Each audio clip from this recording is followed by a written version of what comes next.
2 fevralda Aşgabat şäheriniň 50-den gowrak mektebiniň mugallimleri we okuwçylary duýdansyz ýogara çykaryldy. Aşgabat şäher we etraf bilim bölümleri mektep müdürlerine ýogara boýunça görkezmäni şenbe güni ýerden berdi. Adatlyk radiosynyň paýtagtly habarçysy duýdansyz geçirilen ýogara barada 4 fevralda giňişleýin maglumat berdi. Öňünden hiç ýyl oglan edilmezden geçen hepdäniň şenbe güni Aşgabat şäheriniň merkezinde ýerleşýän 50-den gowrak mektepde ýogary oglan edildi. Ýogaryň oglan ediljegini hatda hepdäniň anly günüde mektep ýolbaşçylarynyň özleri de bilmeýän ekeni. Olara şenbe güni ýerden jaň edilip şol günüň ýogardygy aýdyldy hemde Aşgabat şäherine ýerleşýän 50-den gowrak mektepde okuwlar ýatyrylyp, mektepleriň ýokary klas okuwçylary hemde mugallimleri ýogara çykaryldy. Diýip Adatlyk radiosynyň Aşgabatly habarçysy 14 mektep ýolbaşçysyna salgylanyp maglumat berdi. Onun sözlerine göre ýogary gatnaşdyrylanlar 2 topara bölünýär.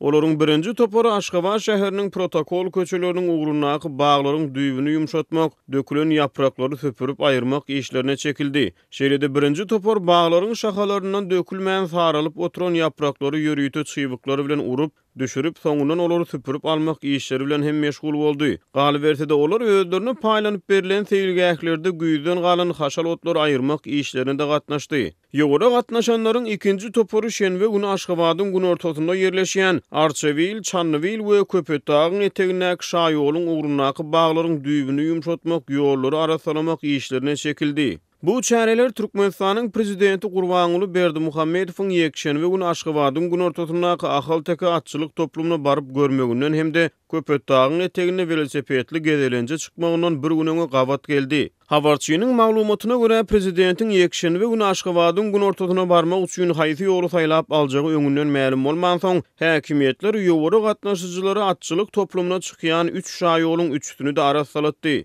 Türkmen döwlet telewizionynyň maglumatlaryna görä ýekşenbe güni Türkmenistanyň prezidenti Gurbanuly Berdimuhammedow Köpetdagyň etegine velosipedli gezelenje etdi hemde ahal teke atçylyk toplumuna baryp gördü. Döwlet telewizionyny Köpetdagyň etegine prezidentiň täze agaç naharlary ekilip giňeldilýän tokoy zoloklaryny synlandygyny habar berdi. Türkmenistanda ýylyň dowamyny 2 gezek güýz hemde bahar pastyny köpçülikleýin ýogary geçirilýär.